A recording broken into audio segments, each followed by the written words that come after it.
speech-nya tentang Palestina Israel itu menjadi priority atau di depan kalimat begitu. Karena itulah bargaining position kita di mata politik global. Ketika itu menjadi priority atau diucapkan pada speech Pak Presiden itu di awal, forum itu akan sangat mendengarkan dengan berani nggak? Soalnya Inggris sudah, Portugal sudah, bahkan itu negara-negara yang pro Israel loh. Mereka aliansinya Israel. Kalau kita tidak berani seperti itu, bahkan lebih lemah, wah kacau. Itu kita pasti ke depan tidak akan dilihat lagi secara panggung politik global. Presiden Prabowo Subianto akan berpidato di sidang PBB pada Selasa 23 September 2025 pukul 9 waktu New York atau pukul 20 waktu Indonesia Barat. Presiden Prabowo Tribunars akan berpidato di posisi ketiga setelah Presiden Amerika Serikat Donald Trump. Ada beberapa poin yang disampaikan dalam pidato di sidang PBB tersebut, diantaranya juga mengenai isu Palestina, kondisi global hingga dinamika internasional dan multilateralisme serta reformasi sistem global. Lalu bagaimana kita membaca arah pidato yang nantinya akan disampaikan oleh Presiden Prabowo dalam sidang PBB dan apa yang bisa menjadi penegasan yang akan terjadi setelah pidato tersebut. Saya akan membahasnya dalam Tribun News on Focus. Kali ini sudah tersambung melalui sambungan Zoom bersama dengan saya, dosen International Relation BINUS, ada Mbak Tia Mariatul Hiptiah. Mbak Tia, selamat siang. Terima kasih banyak sudah bergabung. Kabar baik ya, Mbak Tia ya? Baik, Alhamdulillah Mbak Mila. Terima kasih banyak menyempatkan waktunya hari ini kita berdiskusi kembali dalam Tribun News on Focus. Saya ingin mulai dari pengantar Mbak Tia, bagaimana kemudian melihat kehadiran Presiden Prabowo, begitu ya. Ini kan secara langsung ya Mbak ya di sidang PBB, karena terakhir kali di era Pak Jokowi beliau hanya hadir secara online, begitu. Karena pada saat itu masa COVID dan sebelumnya memang belum pernah kepala negara datang secara langsung ke sidang PBB, Mbak. Ya, tentu ini merupakan satu kebanggaan ya karena presiden kita langsung datang atau visit ke sidang PBB dan beberapa periode mungkin kita absen atau tidak hadir dalam sidang PBB. Dan ini bertepatan dengan saat gejolak politik global sedang tidak baik-baik saja, seperti beberapa konflik yang terjadi antara Rusia dan Ukraina juga, kemudian Palestina dan Israel yang terus memanas, bahkan ini sungguh sangat memprihatinkan. Jadi sidang PBB ini sangat tepat sekali begitu ya dengan berbagai permasalahan global. Dan sudah betul Pak Presiden kita memutuskan untuk datang langsung dan jangan pernah dilewatkan, bukan hanya persoalan kunjungannya Mbak Mila, tapi ini adalah momen di mana Indonesia bisa menunjukkan kepada forum internasional di sidang PBB, menunjukkan secara politik bahwa Indonesia cukup punya peran yang sangat besar dalam politik global, terutama persoalan Palestina Israel yang tidak berkesudahan begitu ya. Jadi ini sangat momentum sekali bagaimana Indonesia juga bisa tampil dengan negara-negara lain, terutama dalam konflik Palestina Israel yang memang harus segera diselesaikan, Mbak Mila. Kalau kita melihat Mbak Tia ini kan kehadiran Pak Prabowo begitu ya, ini kan secara langsung dan nantinya akan berpidato di urutan yang ketiga. Secara urutan ini apakah kemudian sedianya ada makna strategis soal posisi tersebut, Mbak? Sebetulnya tidak menentukan ya urutan Mhm. itu. Hanya saja mungkin itu hal yang kebetulan begitu ya. Tapi dengan urutan ketiga ini artinya memang tidak menunggu lama begitu ya Presiden kita untuk bisa memberikan statementnya bagaimana posisi foreign policy kita dalam beberapa konflik termasuk juga konflik Palestina Israel. Dan saya pikir di sidang umum PBB itu tidak hanya persoalan Palestina Israel ya, banyak Ya. juga tentu yang dibahas dan ini tidak apa namanya tidak bisa dilewatkan oleh presiden kita dengan urutan ketiga itu artinya memang kalau isinya dari pidato atau speech presiden kita cukup komplit dan mengena pada isu-isu global ini akan menaikkan rating Indonesia di mata politik global begitu. Hmm. Dan kita juga tahu ya, Mbak Mila, bahwa presiden kita yang saat ini mempunyai kemampuan bahasa Inggris yang cukup baik, dan ini juga menjadi satu poin. Kemudian terkenal beliau juga dalam beberapa forum internasional cukup memiliki public speaking yang bagus dan memberikan ketegasan. Saya berharap presiden kita ketika bicara di beberapa forum internasional cukup tegas begitu ya dan berapi-api dan bisa menjawab beberapa komentar atau pertanyaan dari media asing. Kali ini harus memang tegas. Sangat tegas harusnya ya. harusnya sangat tegas. Jadi kita memang harus fleksibel dalam berpolitik, baik secara domestik ataupun secara global. Dan ini adalah di forum global, bukan lebih kepada apa namanya bahasa yang tersirat lagi, tapi memang inilah momennya beliau harus bersikap tegas seperti pada speech-speech sebelumnya di forum internasional. Jadi saya berharap nih ya, sambil menunggu kita bagaimana nanti hasilnya, Pak Presiden kita harus cukup tegas dalam menyikapi beberapa konflik di dunia internasional. Bagaimana juga Indonesia ada di garis paling depan untuk menyelesaikan konflik Palestina-Israel, terutama tentang two-state solution. Dan kita harus terus mempush 142 negara yang kedaulatan Palestina. Kemudian kalau bisa, kita juga harus bisa memprovokasi atau mengencourage negara-negara yang masih abstain untuk ikut juga memvote dan bagaimana mencari solusi agar bisa mempressure Israel untuk menghentikan serangannya di Gaza begitu. Nah, ini adalah menjadi taruhan bagaimana speech Pak Presiden ini bisa mempengaruhi forum atau tidak. Karena secara voters atau pemilihan pada pada sidang PBB dan seperti yang sudah keluar di DKPBB ya di New York itu kan sudah 142 negara sepakat. Nah, ini harus ditambah lagi, harus ditegaskan lagi kalau perlu harus bisa mempengaruhi publik PBB, forum PBB dan Indonesia bisa dilihat dalam forum ini. Jadi bukan hanya sebatas speech semata, tapi ketegasan Indonesia untuk mendukung two-state solution itu harus nyata melalui speech-nya Pak Presiden begitu. Kalau perlu nih, mudah-mudahan ini tidak terlambat ya. Speech-nya tentang Palestina Israel itu menjadi priority atau di depan kalimat begitu. Karena itulah bargaining position kita di mata politik global. Kita tidak punya daya tawar yang lain. Kita memang sedang menuju kepada perbaikan ekonomi. Oke, begitu ya. Kemudian tentang multilateral, bilateral, dan beberapa konflik lain. Tapi justru bargaining position kita yang paling bagus itu adalah persoalan Palestina Israel. Itu yang paling didengar, itu yang paling dilihat karena berdasarkan histori, berdasarkan sejarahnya bagaimana negara kita itu betul-betul konsisten dalam mendukung kemerdekaan Palestina. Jadi kalau kalau boleh disarankan gitu ya, urutannya kalau Palestina ada di urutan paragraf kedua atau poin kedua atau ketiga, saya berharap justru dinaikkan menjadi poin pertama, langsung bicara mengenai Palestina, baru kemudian poin-poin lain. Ya mudah-mudahan didengar nih, Mbak. Mhm. Ya. Oke, ini menjadi poin utama yang harusnya pertama kali disampaikan dan disuarakan begitu ya, Mbak Tia ya, Iya, dengan karena itu isu itu itu Palestina. itu, itu adalah bargaining position politik kita dalam politik global. Indonesia itu dilihat karena konsistensi kita masalah Palestina Israel begitu. Apa yang mau kita wacanakan dalam forum PBB selain kita konsisten untuk mendukung keberadaan negara Palestina dan untuk mendukung two-state solution. Jadi itu justru yang harus dinaikkan begitu. Nah, hal-hal lain baru poinnya setelah penyelesaian konflik Palestina Israel. Saya yakin ketika itu menjadi priority atau diucapkan pada speech Pak Presiden itu di awal, forum itu akan sangat mendengarkan dengan baik begitu ya. Karena memang justru Indonesia terkenalnya dalam dalam kebijakan luar negeri kita dalam forum internasional di situ letaknya. Kalau itu nanti diletakkan di poin kedua, ketiga, itu tidak menjadi greget lagi tanda kutip gitu Mbak Mila. Jadi Mhm. memang bagusnya kalau memang kita tetap ingin dilihat secara politik global itu naikkan di speech itu menjadi paragraf atau menjadi sentence yang pertama. Saya yakin itu semuanya akan hening, akan mendengarkan, apalagi momennya tepat di mana negara-negara Eropa yang tadinya berafiliasi dengan Israel justru berbalik arah sekarang. Mereka sudah mendeklarasikan dari mulai Kanada, Australia, Inggris, Portugal ya, belakangan Ya. Spanyol lebih dulu lagi, itu justru berbalik arah. Mereka itu kan afiliasinya ke Israel. Mereka aliansi dari Israel, tiba-tiba mendeklarasikan itu. Nah, justru Indonesia jangan mati begitu suaranya.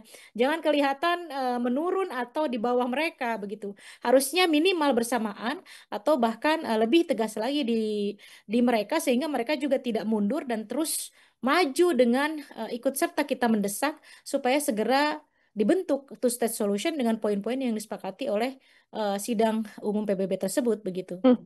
Kalau nanti kemudian yang pertama kali disampaikan adalah mengenai isu Palestina ini, apakah sekaligus juga bisa memperkuat citra Indonesia di mata dunia, Mbak Tia? Itu maksud saya. Branding branding kita memang di situ.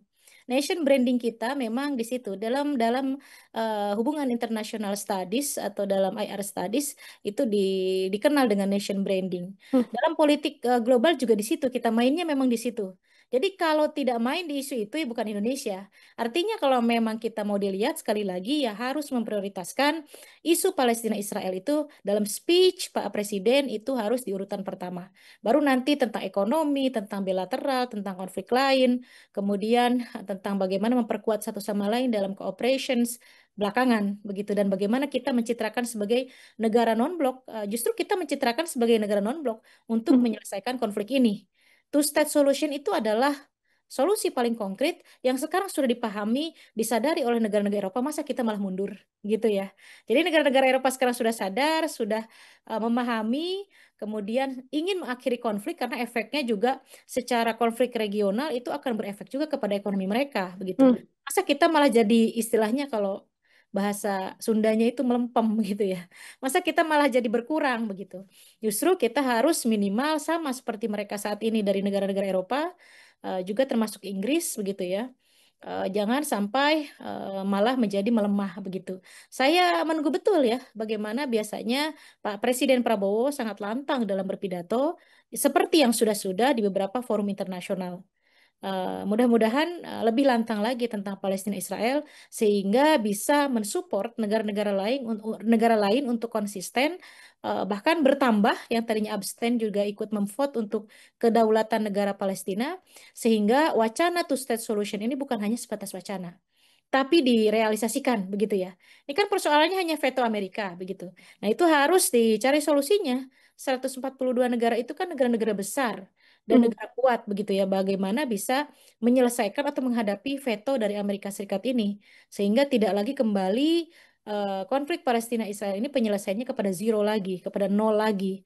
Bukan bukan apa-apa ya. Persoalannya saya hanya fokus kepada atau pay attention kepada humanity, kepada kemanusiaan. Mau seberapa puluh ribu lagi manusia di Gaza dibantai, begitu ya. Ini harus selesai begitu. Dan tidak bisa selesai dengan ceasefire. Satu-satunya yang menyelesaikan konflik ini adalah two-state solution. Ada yang bilang misalnya harus satu negara saja, Palestina saja begitu karena itu punya Palestina. Dengan kondisi saat ini susah. Yang ada nanti Palestina kalau dibiarkan itu hilang karena terus dicaplok, rakyatnya juga terus dibantai, maka segera harus dilakukan perdamaian itu harus segera terjadi dan kolonialisme itu harus tidak ada lagi, apalagi ini di era digital, di era global, di era teknologi. Seharusnya ini masanya adalah saling kerjasama satu sama lain. Jadi bukan ekspansi, bukan kolonialisme lagi begitu. Jadi penjajahan itu harus tidak ada lagi di muka bumi ini begitu. Ini yang harus dipahami bersama begitu ya. Jadi hmm, sekali lagi mudah-mudahan Pak Presiden Prabowo dalam speechnya nanti tidak menjadi lebih lembek daripada negara-negara Eropa yang dulu mendukung justru keberadaan negara Israel. Begitu Mbak hmm. Mel. Oke, baik. Jadi ini kita akan menantikan ya, Mbak Tia ya, bagaimana Ya, kemudian nanti sentence atau kalimat pertama yang kemudian akan disampaikan oleh Pak ya. Prabowo. Kita amati kan berkali-kali memang Pak Presiden selalu concern begitu kan, bagaimana soal kedaulatan dari Palestina itu sendiri dan bagaimana Indonesia bisa menjadi jembatan perdamaian ini, begitu Mbak Tia. Kalau misalnya dalam pidato yang disampaikan oleh Pak Prabowo ini, penegasan-penegasannya harus semacam apa yang mungkin kalau dari analisa Mbak Tia ini bisa benar-benar mempengaruhi banyak negara juga untuk sama-sama mencapai kedaulatan dari Palestina ini. Kalau misalnya secara langsung terlibat itu kan susah ya Mbak, karena kita Mhm, tidak punya hubungan diplomatik dengan Israel. Tapi kita bisa melakukan beberapa hal, misalnya kita mempunyai bilateral dengan beberapa negara yang pro kepada Israel dan pro kepada Palestina itu dengan sangat baik. Kita punya hubungan bilateral dengan Amerika sangat baik, bahkan di masa Trump pun sangat baik meskipun pernah kena tarif tapi akhirnya bisa dinegosiasikan dan turun. Dan kita mhm, tidak pernah punya masalah dengan Amerika Serikat begitu. Kemudian juga dengan negara-negara yang pro terhadap Israel juga kita tidak pernah punya masalah begitu ya. Kemudian dengan negara yang mendukung Hamas misalnya seperti Qatar juga kita sangat mempunyai hubungan baik. Nah, yang bisa kita lakukan dari negara Indonesia itu adalah negosiasi dengan negara-negara tersebut. Karena secara langsung, secara hukum internasional, secara IR itu tidak bisa. kita langsung terlibat, apalagi menjadi mediator seperti Mesir atau Qatar gitu, nggak Hmm. bisa. Karena secara hubungan internasional kita tidak punya hubungan diplomatik dengan Israel. Artinya kita tidak bisa duduk satu meja dengan mereka ketika dilakukan peace agreement begitu. Jadi satu-satunya cara adalah paling misalnya kita melakukan negosiasi dengan negara-negara yang punya kedekatan dengan dua negara itu. Bagaimana kita diuji apakah memiliki kekuatan lobby dengan Amerika Serikat untuk bisa menahan vetonya dan agree terhadap kedaulatan negara Palestina dan menyatakan kepada Trump misalnya ini adalah satu-satunya solusi. Karena pada masa Partai Demokrat, pada masa Biden sebetulnya dokumen untuk two state solution itu sudah ada. Hmm. Amerika itu sudah agree. Permasalahannya adalah ganti rezim. Dan kita tahu bagaimana Partai Republik di Amerika Serikat ini dan apalagi presidennya Trump itu sangat keras terhadap Palestina. Sehingga wacana itu menjadi cancel kembali begitu. Sudah ada dokumennya sebetulnya. Ini kan tinggal memperkuat saja. Hanya saja itu tadi bertepatan dengan pergantian rezim sama seperti JCPOA pada masa Obama kan. Sanksi kepada Iran hampir akan dicabut dan sudah dicabut, kemudian perekonomian Iran membaik, kemudian Trump terpilih lagi pada masa dulu itu after Obama. Apa yang terjadi? Diberlakukan lagi itu tarif sanksi terhadap Iran itu. Dan dia keluar dari kesepakatan JCPOA. Akhirnya apa? Iran disanksi lagi. Kan begitu. Ini persoalan pergantian rezim. Nah, bagaimana presiden kita dan juga Indonesia bisa melakukan approach terhadap Presiden Trump untuk bisa melunak begitu ya dan ikut serta menyepakati apa namanya berdirinya negara Palestina sebagai satu-satunya cara untuk berdamai begitu. Kalau tidak demikian susah. Bagaimana cara cara mendamaikan kedua belah pihak antara Israel dengan Palestina? Mau berdiri negara Israel saja itu it's impossible, nggak mungkin. Karena dia posisinya adalah penjajah, kolonialisme gitu ya. Dia datang kemudian dia di-approve oleh Inggris saat itu secara sejarah muncul perjanjian Balfour Agreement begitu ya. Akhirnya terjadi eksodus perlahan orang-orang Yahudi atas nama minta perlindungan datang dari berbagai belahan dunia sehingga lama-lama menjadi penjajah di bumi Palestina begitu. Jadi secara sejarah kan seperti itu gitu. Jadi karena mereka sekarang sudah established kan mereka juga tidak mungkin pergi begitu ya. Atau Palestina saja gitu. Itu juga susah begitu. Hmm. Kalau Israel sudah pasti itu memang tidak bisa dia Israel saja kan posisinya itu tadi pendatang itu tadi begitu. Secara sejarah begitu ya. Kita lihat berbagai sejarah menyatakan itu. Kalau Palestina saja itu agak sulit, Mbak. Kalau sekarang seperti hujatan-hujatan netizen ya terhadap apa yang saya sampaikan di media begitu. Apa kritik itu saya terima begitu, tapi susah. Pada akhirnya nanti wilayah-wilayah Palestina menjadi hilang. Semakin banyak korban sipil di Gaza, semakin habis orang Palestina, itu yang dikhawatirkan. Dan hukum internasional lemah karena ada veto Amerika Serikat.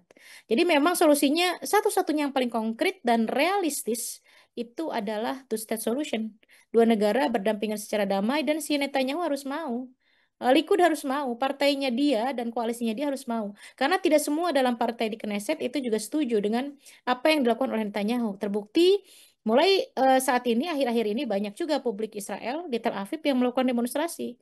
Hmm. Orang yang juga banyak yang protes. Karena memang itu adalah untuk menutupi ketidakmampuan Netanyahu untuk melepaskan para sandera Israel dari Hamas begitu. Jadi untuk menutupinya dia membombardir semua orang. Gelap mata begitu artinya. Dan untuk menutupi kekurangannya itu, ya Netanyahu melakukan aksi brutalnya. Dan publik Israel sudah tahu ini gitu ya. Jadi memang satu-satunya jalan seperti itu gitu. Tidak ada jalan lain lagi. Dan Amerika dipaksa harus tidak boleh melakukan vetonya lagi dan setuju terhadap kedaulatan negara Palestina dan jelas nanti teritorinya, Mbak Mila. Misalnya ada Ramallah, ada Yerusalem, ada West Bank. Bagian daripada Palestina ada Jaffa, ada Kibbutz, ada Tel Aviv misalnya, ada Haifa itu bagian daripada Israel. Jadi jangan ada lagi istilahnya ada wilayah Israel, ada wilayah Palestina, ada wilayah bersama jangan. Wilayah Israel mana? Bagian teritorinya wilayah Palestina mana dan itu disidangkan kembali di sidang umum PBB begitu dan Indonesia pasti ada lagi ketika pembagian teritori itu. Lagi-lagi saya berharap nanti di sidang PBB berikutnya kalau terus ini berlanjut menjadi negara Palestina yang berdaulat, pemerintah pemerintah kita harus paham betul begitu ya secara sejarah secara bagian-bagiannya. Jangan sampai tidak fair dari pihak Palestinanya. Karena memang secara sejarah itu milik Palestina begitu. Ibaratnya kita kasih lah, kalau you mau diam di situ gitu ya, oke lah kita kasih gitu ya. Tapi dengan syarat harus respect, harus menghormati batas-batas yang sudah ditetapkan oleh UN. Mhm. Demikian Mbak Oke. Mila. Oke, ini menjadi momen emas setelah 142 negara besar begitu ya. Ini kemudian menyetujui untuk adanya kedaulatan terhadap Palestina dan sekarang juga menjadi waktu yang tepat artinya ya Mbak Tia ya agar Indonesia juga sama-sama ikut bersuara mengenai kedaulatan Palestina ini. Kalau kita melihat sikap vokal Indonesia ini selain memang sama-sama untuk bisa melihat begitu ya Mbak Tia ya negara-negara yang mungkin masih belum menjatuhkan pilihan kemudian bisa sama-sama ke kedaulatan Palestina ini, apakah ada resiko lain begitu mengenai posisi Indonesia di kancah internasional dengan sikap tegasnya untuk mendukung kedaulatan dari Palestina ini, Mbak? Tidak ada, Indonesia sudah terkenal dari dulu. Mhm, Bahkan sebelum era Jokowi. Mungkin ada pada masa Gus Dur yang beliau join dengan organisasi Simon Peres, tapi itu pun demi Palestina merdeka begitu. Jadi tidak ada dalam sejarahnya Indonesia tidak pro terhadap Palestina. Ketika Indonesia tegas di forum PBB, bagus gitu. Itu akan mhm, semakin menaikkan rating Indonesia secara politik global. Tapi justru dipertanyakan kalau nanti speech-nya ternyata dari presiden kita lembek soal Palestina Israel ini. Tidak ada tekanan-tekanan terhadap US karena Israel tanpa Amerika itu bukan apa-apa sebetulnya. mhm, Jadi bagaimana nanti dalam pidatonya bisa menekan pihak Amerika, pihak orang-orang yang terkait begitu ya, dan terutama terus mendukung, mengencourage negara-negara Uni Eropa plus juga Inggris untuk konsisten merealisasikan bukannya deklarasi. Saya berharap Pak Presiden berani menyatakan itu, bukan hanya mendeklarasikan sovereignty dari Palestina, tapi juga merealisasikan begitu. Dan setelah menekan seperti itu, baru Indonesia di ujung speech-nya harus menyatakan seperti halnya juga Prime Minister dari Inggris menyatakan langsung bahwa Indonesia mendeklarasikan negara Palestina berdiri hari ini, detik ini, tanggal ini, harus berani begitu. Kita lihat mhm, coba ya, berani nggak? Soalnya Inggris sudah, Portugal sudah, bahkan itu negara-negara yang pro-Israel loh. Mereka aliansinya Israel. Kalau kita tidak berani seperti itu, bahkan lebih lemah, wah kacau. Itu kita pasti ke depan tidak akan dilihat lagi secara panggung politik global begitu. Justru itulah saatnya, momennya. Inilah saatnya, momennya Indonesia menunjukkan show up ke publik internasional bahwa inilah Indonesia konsisten dari periode ke periode terus berada di samping Palestina. Harusnya demikian. Tapi kalau tidak lebih berani daripada Inggris, wah saya nggak tahu lagi nih, apa daya tawar Indonesia dalam politik global? Karena saya pikir hanya itu daya tawarnya. mhm. Oke, baik. Ini kita akan sama-sama menanti nantinya Ya, ya, Mbak Tia ya, ya, bagaimana kemudian ketegasan dari Presiden Prabowo. Karena ini menjadi momen yang juga ditunggu oleh banyak pihak di betul. tanah air, pidato perdana dari Presiden Prabowo Subianto. Selain isu soal Palestina, yang pemerintah juga berkali-kali mengatakan isu ini juga akan dibahas concern begitu ya, dan disampaikan concern di sidang PBB. Hal-hal lain mengenai isu internasional lain atau isu global lain yang mungkin bisa menjadi concern juga yang disampaikan, apa saja Mbak Tia?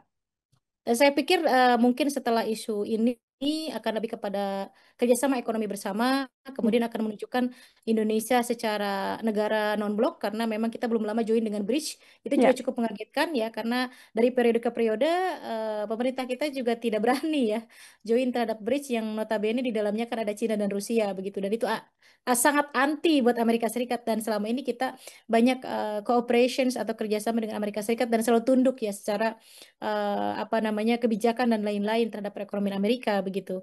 Dan tiba-tiba di masa Pak Prabowo ini cukup berani join dengan Bridge dan saya pikir itu juga yang akan menjadi poin Pak Prabowo untuk menyampaikan bahwa Indonesia adalah non-blok. Evidence-nya adalah kita terlibat dalam beberapa organisasi internasional, bukan hanya organisasi yang memang pro terhadap satu blok, tapi juga ada di semua blok begitu. Itu juga penting harus disampaikan selain Palestina Israel, supaya betul-betul memperkuat posisi Indonesia dalam politik global bahwa kita memang betul-betul non-blok bukan hanya sebatas di atas kertas gitu. Terbukti kita join dengan G20, kita join dengan OKI, kita join juga ternyata dengan Bridge dan kita juga join dengan organisasi-organisasi yang di bawah pengaruh besar Amerika Serikat begitu.